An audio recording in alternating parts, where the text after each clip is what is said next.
Iranian missiles fly over Israel, escalating the fear of war. What officials are saying over the conflict. Plus, how a local restaurant is helping people affected by Helene get by. Next at 4. WESH 2 News starts now with breaking news. And that breaking news is in Israel. The night sky lit up by explosions over Tel Aviv as Iran launches missiles in retaliation. Thank you for joining us, everyone. I'm Jesse Pagan. And I'm Nancy Alvarez. A lot to get to. Those dramatic scenes began unfolding just after noon here in the United States. We have team coverage starting with WESH 2's Stuart Moore. Stuart. Nancy and Jesse, the sounds of air raid sirens continue to fill the air across Israel. Israeli defense forces say Iran has launched dozens of ballistic missiles. The scenes of orange fire lit over the night sky over Israel, showing what appeared to be those missiles. Smaller streaks of light could also be seen, appearing to come from Israel's aerial defense system. Earlier today, U.S. officials warned that Iran was preparing an attack following a series of attacks by Israel in Lebanon against Hezbollah. One of those attacks killed Hezbollah's leader, Hassan Nasrallah. At this point, no reports of deaths directly related to this missile attack. NBC News reports that President Biden and Vice President Harris met with top national security officials before today's attack to discuss how the U.S. is prepared to help Israel defend against these types of attacks. Jesse, Nancy, back over to you.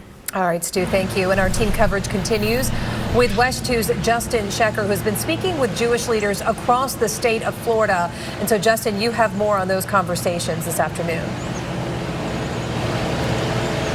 Well, Nancy, this afternoon I spoke with Israel's top diplomat here in the state of Florida. He told me the local and international Jewish community has been on high alert since the October 7th terror attacks nearly 1 year ago. The Consul General of Israel, Miami, says today's attack should not be seen as Iran responding to the Israeli military taking out those top Hezbollah targets in Lebanon, but rather he says the barrage of rockets is part of the stated goal of Iran's leadership to destroy the state of Israel.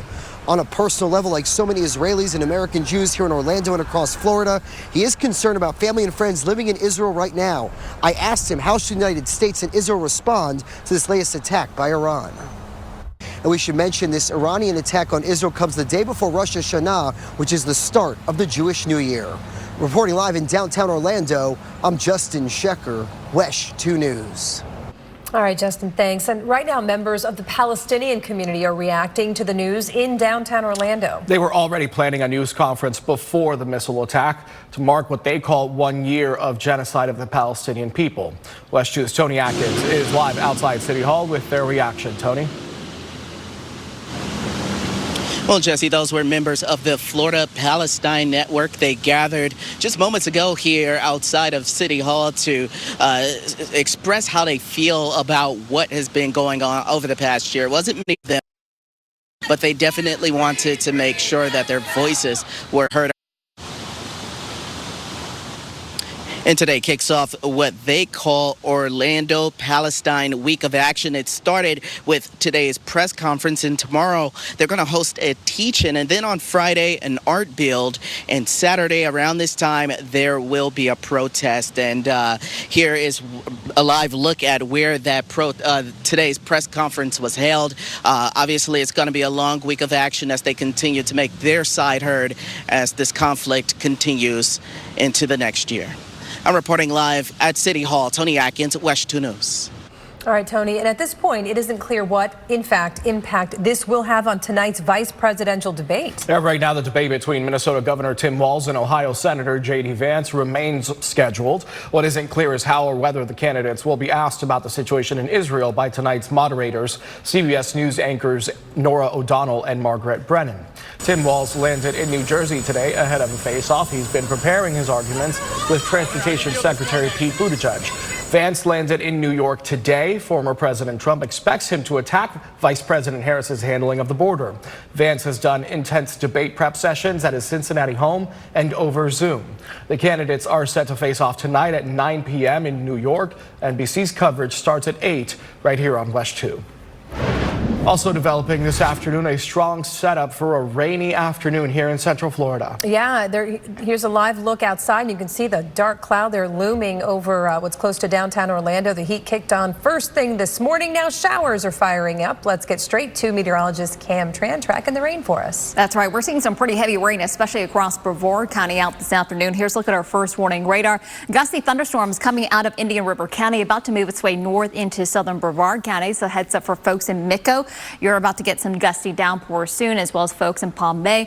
Also seeing that moderate to heavy rain right now over in Kenansville, up into the northern portions of Brevard County, where Scottsmore, Mims, Titusville, as well as that east breeze works its way inland. You can see the skinny green line. That's the outflow boundary from those thunderstorms that will likely collide with these thunderstorms down to the south and eastern Orange County. We'll watch that for any potential collisions there. Out towards the west, it's got some gusty winds here and heavy rain over in Leesburg, heading east towards Tavares. Heavy to moderate rain as this line pushes off to the east, so definitely higher rain coverage compared to yesterday. 60% rain coverage as we go into the latter half of the day, so we're going to see that rain linger into the evening before gradually clearing out in the overnight hours. Overnight lows falling down into the mid to upper 70s, so it's going to be a warm and muggy night ahead. We'll continue to track out those showers and thunderstorms, but also the tropics, including the latest data that we're now getting in with this particular feature in the Caribbean.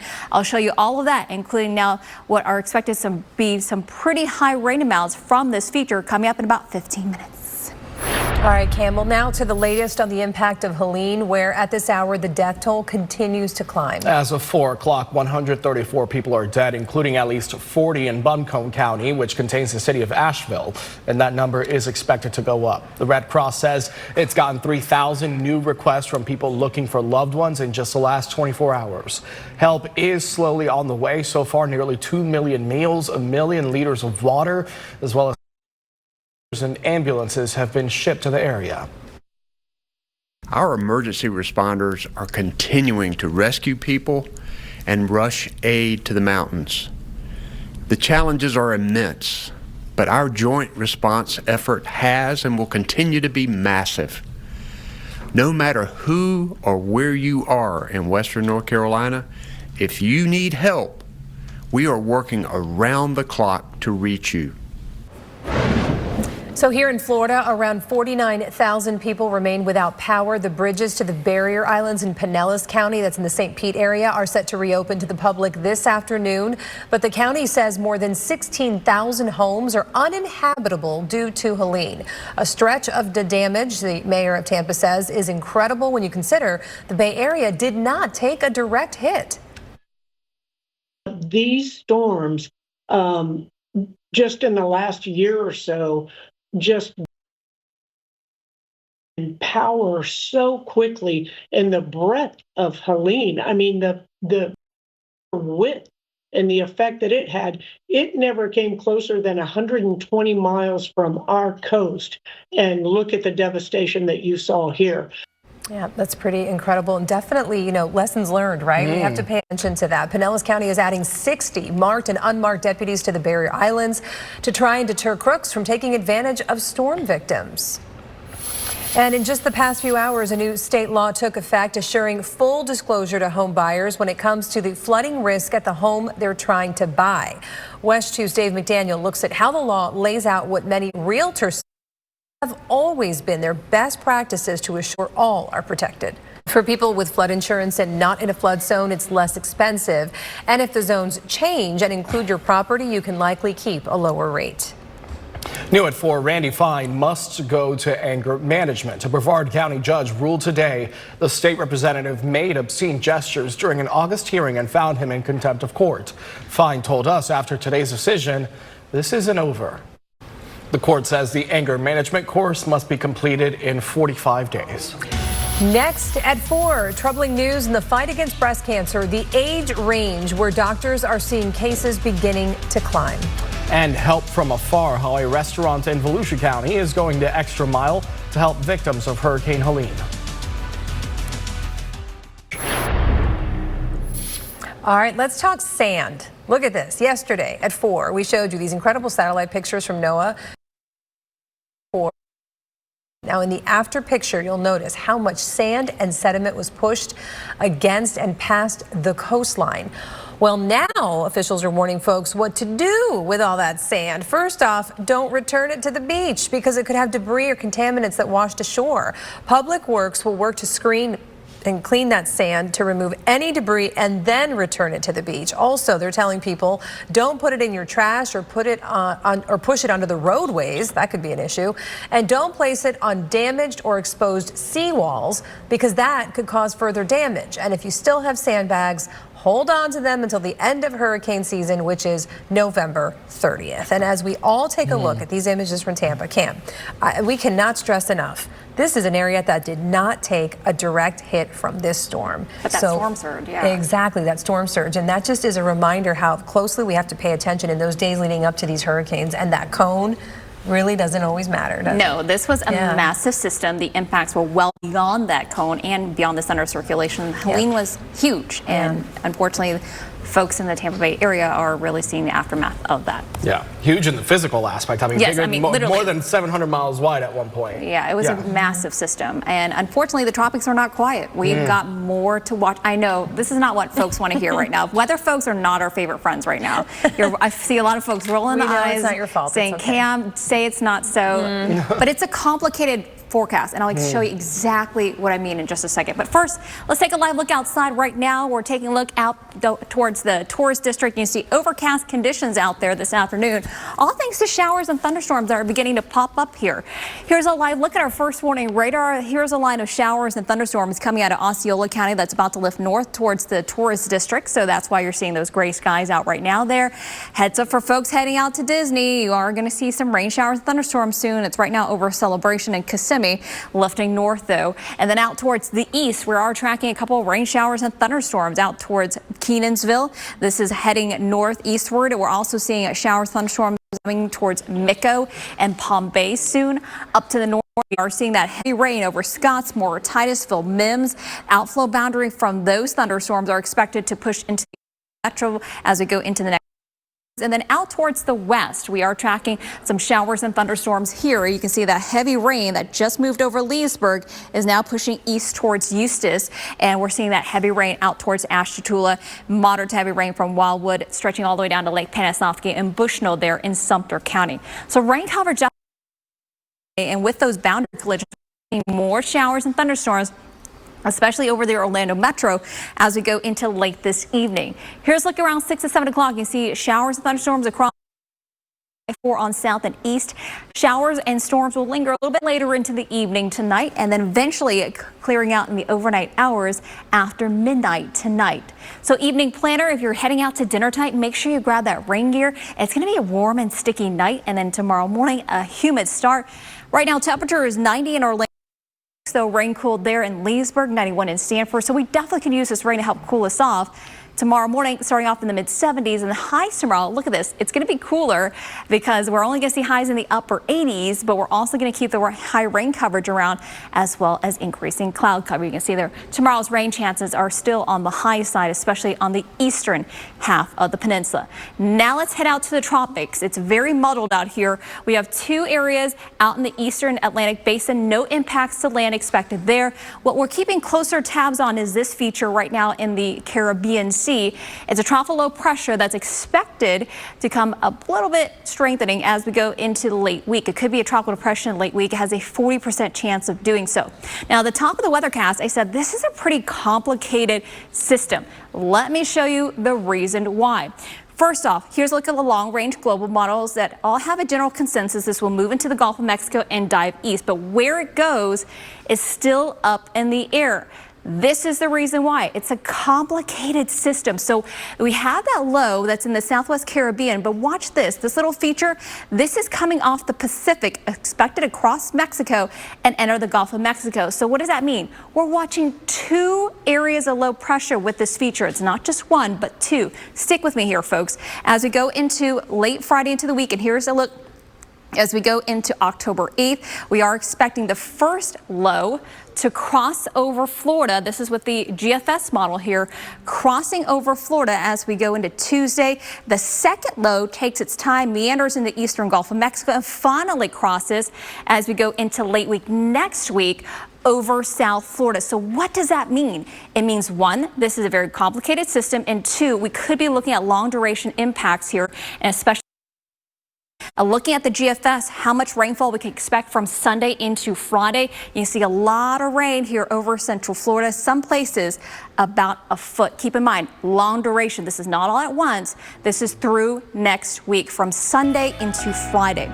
Coming up at the 4:30 half hour, I'll show you the European model, but here's a look at Florida's certified most accurate forecast. Either way, we are looking rainmaker for next week, and that is reflected here in your 7-day forecast.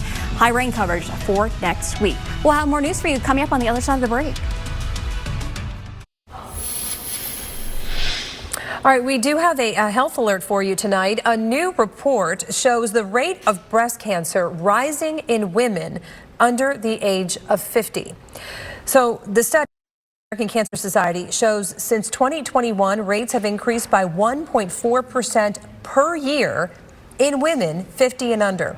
Even more troubling here, the reason is not clear. An oncologist at Vanderbilt believes it could be due to modifiable risk factors like environmental exposures or the rising rates of obesity. The report did have some good news, though. It found that breast cancer mortality rate is down by 44% since the late 1980s. Next, we are tracking the tropics. We're watching the Caribbean and the Gulf for our chances for another rainmaker in the coming days. Cam's back with a closer look in 2 minutes. And we're staying on top of that breaking news in Israel as it defends itself after Iran launches a missile attack, the very latest in Tel Aviv. When WESH 2 News continues. WESH 2 News continues. And we continue to follow that breaking news in Israel today, where security forces say Iran launched a missile attack. Now, the video coming into the newsroom shows what appears to be missiles and explosions lighting up the night sky over Tel Aviv. NBC News reports it appears Israel's aerial defense system fired back to prevent those missiles from landing. NBC's Bree Jackson has the very latest from Washington. As you can imagine, these images are unsettling for the Jewish community in Central Florida. WESH 2's Michelle Meredith continues our team coverage this afternoon from UCF, where she is talking to students this afternoon. Michelle. Well, I have to tell you that not many students wanted to talk to us today about the situation, especially Jewish students and Muslim students, which most likely will be relevant during tonight's vice presidential debate. Live on the UCF campus, Michelle Meredith, WESH 2 News. All right, Michelle, thank you. More breaking news, this time surrounding music mogul Sean Diddy Combs. According to the Association, 20 accusers have come forward with sexual misconduct allegations against Combs. The attorney claims the allegations will include violent sexual assault or rape, facilitated sex with a controlled substance, and sexual abuse of minors. Combs is currently being detained in New York on charges of sex trafficking, racketeering, and transportation to engage in prostitution. NBC News has reached out to Combs' legal team for comment. We'll have an update coming up on WESH 2 News at 5. Meantime, we just can't seem to shake off these waves of tropical moisture coming. Not yet, at least. We're keeping our eye on the chance for a tropical rainmaker in the coming days. Meteorologist Cam Tran back with a look at those chances, and the models just can't seem to really agree on this yet, Cam. Yeah, that is 100% accurate, Nancy. So very busy in the tropics. The other two disturbances there in the eastern Atlantic, not expected to impact any land. So let's spend the time on this feature in the Caribbean. You can see that broad area low pressure, that counterclockwise spin there just south of Havana. Eventually, that is going to lift north into the Gulf of Mexico, likely becoming a tropical depression by the end of the week. It has a 40% chance of doing so.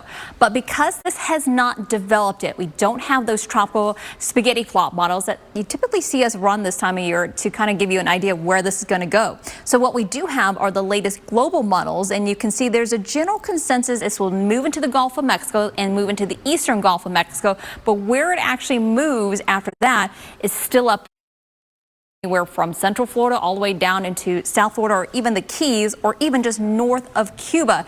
That's because, again, the system has yet to form, and we're watching for development. Any heavy rain potential with this system. Here's what we do know. Models are really struggling to develop this. Nancy talked about that earlier. What development does occur with the models appears to be weak, wet, and slower. And this is how slow it's expected to be. The tropical moisture from this will increase our rain chances from Sunday, this upcoming weekend Sunday, all the way into Friday. How much rain can we expect during that time frame? Here's a look at the side-by-side models, the European and the GFS forecast, and you can see very impressive rain amounts here. Some areas could pick up a foot of rainfall, and that's indicated, fortunately, by both models. Keep in mind, this is a long-duration system. This is a very complicated system. I'll explain why coming up in about 15 minutes. All right, Cam, see you then. Now to help survivors of Helene. This was the scene today in Asheville as hundreds lined up in downtown Asheville, North Carolina, just to get water. As the floodwaters start to recede, crews are now starting to clean up. NBC's Jay Gray is in Boone, North Carolina with the latest. Images that are wild to see, especially for a lot of people in Florida. We know what it can be like. All right, this afternoon, we continue to celebrate Hispanic Heritage Month. And today, we're learning more about the Hope Community Center in Apopka. Sister Ann is a fighter. She says that faith is about action. It's not just about a prayer. It's about what you do in the world. Yeah, we go back in time to learn how one woman helps start it all after the break.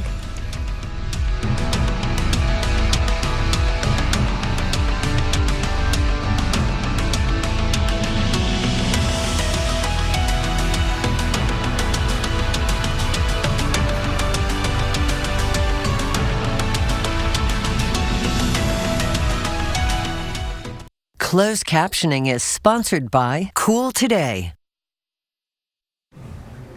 WESH 2 is celebrating Hispanic Heritage Month with stories of this vibrant community from all across Central Florida. And today's spotlight shines on the Hope Community Center in Apopka. And I'm taking you back 5 decades to one of the women who started it all.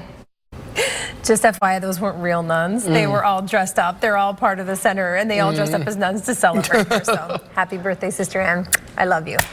All right, here's another thing I love. WESH 2 is proud to partner with Come Out with Pride for this year's Pride Parade. The event has grown a lot over the past 20 years, and the parade needs a new route. The parade starts at Orange Avenue and East Washington Street, turns onto Central Boulevard, then goes down Rosalind Avenue and Robinson Street before ending at Eola Drive. You can watch the parade exclusively on WESH.com, the WESH 2 Facebook page, and on Very Local. Live coverage starts at 4 p.m. October 19th. And guess who's going to be walking in the parade route on live TV? These two right here. I am so excited. I'm already planning my outfit. I don't know yet what it's going to be. I don't want to talk about it, but it's going to be awesome. It'll be a fun time. And hopefully, I mean, we know it's in October because it's a little bit cooler, so hopefully Mother Nature plays well with us. And no drama that weekend. No tropics, please. I know. I'm trying to say no tropics, please, this weekend. Yeah, exactly. Yeah, there's not a lot to track right now. We do have some downpours, though, especially across parts of the Orlando metro. Let's go live look outside. So I literally showed you this camera 30 minutes ago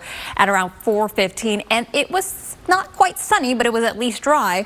But now the Disney Springs camera is encompassed in rain, and that is because we have quite a few rain showers and thunderstorms that are now firing up just south and west of Orlando. Here's a look at our radar. Here's a line of are moving through the theme park district right now. So unfortunately, folks out at Disney right now getting drenched with these heavy downpours. Also seeing that rain over into Ocoee, and you can see that outflow boundary off to the east. We've got to keep tabs on that. Likely about to fire up more showers and thunderstorms in the metro. Down to the south, some very heavy rain right now over in Palm Bay. This is lifting northeastward. So for folks in Melbourne, you'll be getting in that heavy rain soon. We're also seeing very heavy rain showers and thunderstorms over by Scottsmore, Titusville, Port St. John. Here's the outflow boundary, that skinny green line I was referencing to earlier. This is moving southwest and will likely collide with these thunderstorms out west here near Apopka, firing up another round of showers and thunderstorms right along the I-4 corridor over the next hour. Out towards the west, we're seeing showers and thunderstorms right now over Eustis, pushing east towards Sorrento. Heavy rain right now falling over Lake Pennsauken and Wildwood. So we've got definitely some higher rain coverage today than what we saw yesterday, and we'll continue to see those scattered showers and thunderstorms through the evening around 6, 7, 8 o'clock. Then as we go into late tonight, still some lingering rain around off to the east. And then finally, as we go into the overnight hours, we'll dry things out for us. Evening planner, if you're heading out to dinner tonight, make sure you grab that rain gear. You're going to need it. We are looking at scattered storms around through pretty late this evening and then finally clearing out overnight tonight. Temperatures right now still in the 90s in Orlando, but a rain cool is 78 in Wildwood and 76 in Leesburg. Overnight, we're going to see those temperatures fall into the mid 70s, and then tomorrow not as hot. High temperatures tomorrow mostly into the mid to upper 80s, all thanks to the high rain coverage and also the cloud cover. Let's head out to the tropics. We're watching this feature here in the Caribbean. Conditions could become favorable for this to be a tropical depression by the end of the week. Right now has a medium chance, a 40% chance of doing so. Now, because there's no well-defined low or even well-defined system that's developing there, we have to rely on our long-range global models, which you can see here highlighted in all these different colors. And the latest consensus with the afternoon runs that came in do have this feature entering the Gulf of Mexico and unfortunately making a curve or a turn towards the east. What does that mean?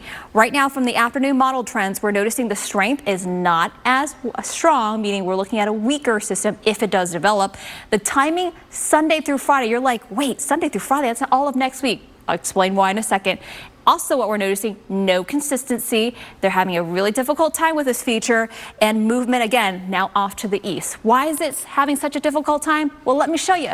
Hang on to your screen here. There's two areas of low pressure that could develop with this. So here's a look at the European model. At the 4:15 hour, I showed you the GFS. So the European model wants to bring one low pressure system into the Gulf, but then a second feature also into the Gulf of Mexico that comes in over the Bay of Campeche. Now, the European model brings this initial low in first, moving in on Sunday and then pushing over Florida as we go into Tuesday of next week. The second low behind it then moves over Florida as we go into late week next week. Now you can kind of see why we're saying the timing is from Sunday through Friday of next week. It's essentially because we have two areas of low pressure that could develop, enter the Gulf of Mexico. They do a little bit of a dance. One moves over Florida. The second one finally moves over Florida as well, bringing in quite a bit of rainfall. Speaking of that rainfall, Chief Meteorologist Tony Manolfi will come up at 5 and show you how much rain we can expect with this feature coming into the Gulf of Mexico. He's coming up at 5, but it's definitely reflected here in your 7-day forecast. Look at the higher rain chances as we go into next week. We'll have more news for you on the other side of the break. Custom weather alerts on the WESH 2 app. Download it today. News at 5 is straight ahead. Michelle Imparato joins us now with what's coming up in the next hour. Michelle? Guys, WESH 2 has team coverage of breaking news. Iran launched dozens of missile strikes on Israel today. We are bringing you the latest from overseas, including new video of the attacks, plus local reaction to this escalation in the Middle East. And how State Representative Randy Fine is fighting back after a judge ordered him to go to anger management. Plus, more legal trouble for Diddy as 120 new accusers come forward with sexual misconduct allegations. The evidence their lawyer says his team has collected to prove their claims.